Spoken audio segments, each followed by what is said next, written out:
Srikalahasti temple Rahu Ketu పూజ ఆన్‌లైన్‌లో tickets ఎలా book చేసుకోవాలి మొబైల్ నుంచి అని చెప్పేసి ఈ వీడియో అయితే చెప్తాను. సో వీడియో అయితే సేవ్ చేసుకోండి. ఆన్‌లైన్‌లో టికెట్ బుక్ చేయడానికి గూగుల్‌లో ఏపీ టెంపుల్స్ అని సెర్చ్ చేయండి. సెర్చ్ చేయగానే మీకు స్టార్టింగే ఒక వెబ్‌సైట్ వస్తది. www.aptemples.org. ఇది గవర్నమెంట్ వాళ్ళది అఫీషియల్ వెబ్‌సైట్. ఈ వెబ్‌సైట్ మీద క్లిక్ చేయండి. మీకు ఇంటర్ఫేస్ అయితే ఈ విధంగా వస్తది. పైన ప్రొఫైల్ ఐకాన్ మీద క్లిక్ చేయండి. మీరు ఫస్ట్ టైం ఈ వెబ్‌సైట్ విజిట్ అయినట్లయితే అకౌంట్ అయితే క్రియేట్ చేసుకోవాలి.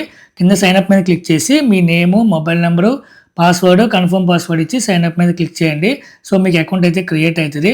క్రియేట్ అయిన తర్వాత సైన్ ఇన్ మీద క్లిక్ చేయండి. క్లిక్ చేసి మీ మొబైల్ నెంబరు, పాస్వర్డ్ ఇచ్చి సైన్ ఇన్ అయితే అవ్వండి. తర్వాత మీకు ఇంటర్ఫేస్ అయితే ఈ విధంగా వస్తుంది. ఇక్కడ కిందకి స్క్రోల్ చేస్తే సేవ అని దర్శనం అని చూడండి. సో అక్కడ బుక్ నౌ మీద క్లిక్ చేయండి. ఇక్కడ మళ్ళీ కిందకి స్క్రోల్ చేసి ప్రత్యక్ష సేవ బుక్ నౌ ఉంది కదా, సో అక్కడైతే క్లిక్ చేయండి. క్లిక్ చేసిన తర్వాత ఇక్కడ సెలెక్ట్ టెంపుల్ దగ్గర మీరు టెంపుల్ అయితే సెలెక్ట్ చేసుకోవాలి. శ్రీకాళహస్తి టెంపుల్ సెలెక్ట్ చేసుకోండి. ఇక్కడ కిందకి స్క్రోల్ చేస్తే రాహుకేతు పూజ మీకు 500 నుంచి 2500 వరకు ఉన్నాయండి ప్రైజెస్. నేనైతే ప్రజెంట్ 500 అయితే సెలెక్ట్ చేసి బుక్ నౌ మీద క్లిక్ చేశాను. తర్వాత మీరు డేట్ అయితే సెలెక్ట్ చేసుకోండి. ఏ రోజైతే మీరు పూజ చేయించుకోవాలనుకుంటున్నారో ఆ డేట్ అయితే సెలెక్ట్ చేసుకోండి. తర్వాత నెంబర్ ఆఫ్ పర్సన్స్ ఒకళ్ళ ఇద్దరా మీరు అక్కడ సెలెక్ట్ చేసుకోండి.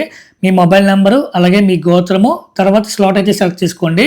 తర్వాత మీ నేము, మీ ఐడి ప్రూఫ్, ఐడి నెంబర్ అయితే ఇవ్వాలి. లైక్ ఆధార్ కార్డు నెంబర్ అయితే ఇవ్వండి. ఇక్కడ కొన్ని టర్మ్స్ అండ్ కండిషన్స్ ఉన్నాయి. అవి ఒకసారి చదువుకుని కన్ఫర్మ్ బుకింగ్ మీద క్లిక్ చేయండి. తర్వాత మీ డీటెయిల్స్ అన్ని వస్తాయి. ఒకసారి క్రాస్ వెరిఫై చేసుకుని ప్రొసీడ్ టు పేమెంట్ మీద క్లిక్ చేయండి.